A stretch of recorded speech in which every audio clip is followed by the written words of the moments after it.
دا ټول خلقو کی مشهور دا شعبان دے، د شعبان په 15 شب برات دے. ستا خیال دے دا شب برات دے. مولوی صاحب هم کینی په منبر اور دی وی پدی شپه د عبادت دومره اجر دی او پدی ورځ د روزي دومره ثواب دی. مولوی صاحب دا د کم ځای نه دی، فلانه او فلانه او فلانه وی.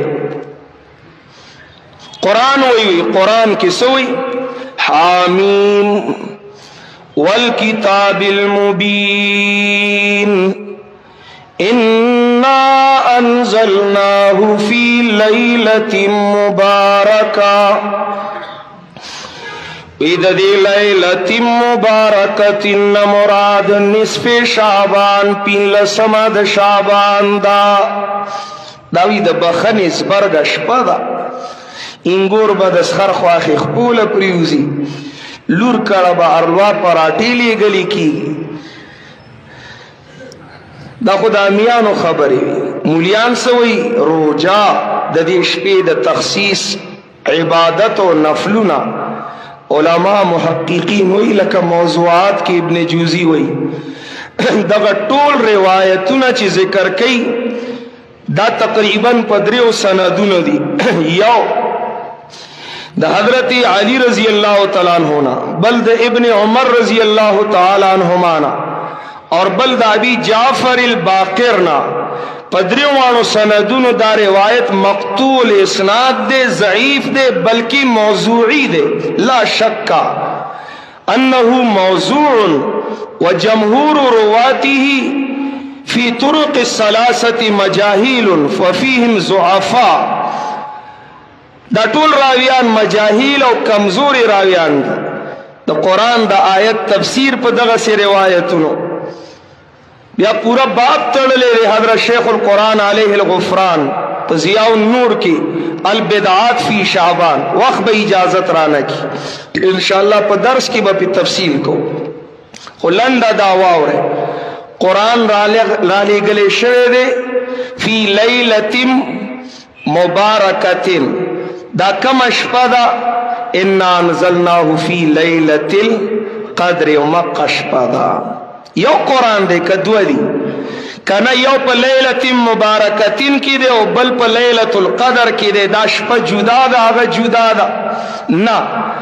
یو شپه ده خو چرته ورته د قدر شپه وي، چرته ورته د برکت شپه وي. دا په شعبان کې ده، دا په رمضان کې ده، شعبان کې نه ده. او د جمهور د قول مطابق دا په آخری عشره د رمضان کې په تاقو شپو کې ده. د رمضان نه او د رمضان د آخری عشرې نه راوستله شعبان ته او 15 ته. دی خیټې نامراد ډېر څه وکړل. ځکه چې تاسو الوا پراټې خویندو لونو له لیږئ نو دوره هندوان خو به نه چې جومات ته موږ له نه رالیږئ، څه خو به موږ له هم رالیږئ که نه. ولې دا 15 به ستا د لور او د خوري که نه د ملا صاحب به هم وي. دی خیټې نامراد ډېر څه کړي دي، ډېر څه کړي دي. الله دې رحم وکړي. خو بهرحال دا کمزورې خبرې دي. دغه 15 شعبان 15 ورته څوک وایي، څوک ورته شب برات وایي. د دې ابتدا د برامکو نه شوې ده. د ایران مجوسو به د اور عبادت کو، او د ایران او د فارس مشهوره قبیله د برامکا هوښیار خلک چې کله هغوی مسلمانان شول، لوی لوی عهدې په اسلامي ریاست کې ورته میلاو شوې.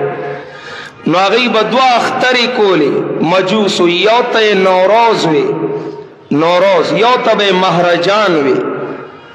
اوس هم دا نوروز شیعګان ډېر دوم دام سره مناوي، افغانیان هم ډېر دوم دام سره مناوي.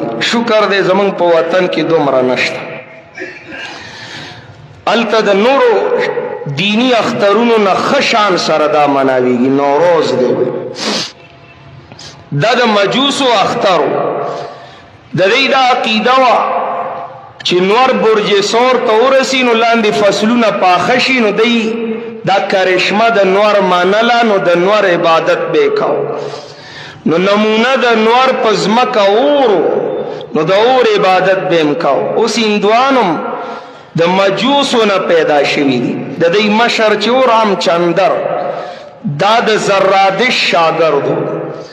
زرادش د مجوسو مشر، هغوی به ورته پیغمبری درجه ورکوله. هغوی په ما وحی نازله شوې د دساتیر د هغه کتاب و. 15 سپارې و، یو سپارې ته به دستور وي، 15 واړو ته به دساتیر وي. او هر سپاره به چې شروع کېده نو اول کې په فارسی کې د اعوذ بالله ترجمه و. پناهیم به یزدان از خوی بد و منش، دا د اعوذ بالله من الشیطان الرجیم ترجمه و.